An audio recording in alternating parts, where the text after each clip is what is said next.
দিয়ে দিলাম, তোমরা গুলি করো, গুলি করো। আমাদের সন্তানরা মেধার অধিকার চেয়েছিল মেধার ভিত্তিতে তাদের কর্মসংস্থান, তাদের পড়াশোনা, তাদের সবকিছু হোক। তারা কোনো রাষ্ট্র ক্ষমতার পরিবর্তন চায় নাই, তারা কারো ক্ষমতাচ্যুতি চায় নাই, তারা চেয়েছিল মেধার মূল্যায়ন হোক। সেই মেধার মূল্যায়ন চাইতে গিয়ে যদি আমাদের সন্তানরা বুলেট বিদ্ধ হয়, প্রকাশে দিনে রাতে হেলিকপ্টারে করে এদিকে সেদিকে যে কোনো ভাবে আমাদের সন্তানকে হত্যা করা হয়েছে, শিশুদেরকে হত্যা করা হয়েছে, নিরাপরাধ মানুষকে হত্যা করা হয়েছে, নিরাপরাধ ঘরের মধ্যে বসে থাকে বউ যারা পরিবার আছে তাদেরকে হত্যা করে, ছোট ছোট শিশু যারা অবুঝমান পৃথিবীর আলো দেখে তাদেরকে হত্যা করেছে। এখন এই আন্দোলন থেকে পিছু হটার কোনো সুযোগ নাই, আমাদেরও কিছু করার নেই, আমরা ব্যর্থ।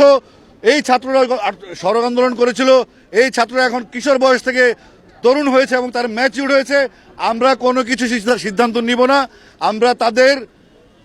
আমরা তাদের অনুগত হয়ে তাদের হুকুম মতো আমরা কাজ করব। এবং আমি বিশ্বাস করি যেই প্রজন্ম জেগে উঠেছে, এই প্রজন্ম হারার জন্য জন্ম হয়নি এবং এই প্রজন্ম হারবে না।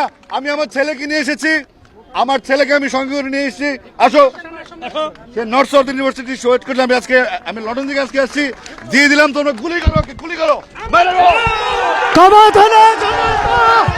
সবাই আজকে কোনো কথা নাই, শুধু অল আউট গেম। যে কোনো ভাবে দফা একটা দফা একটা দাবি, এক দফা এক দাবি, স্বৈরাচারটি কবে যাবি?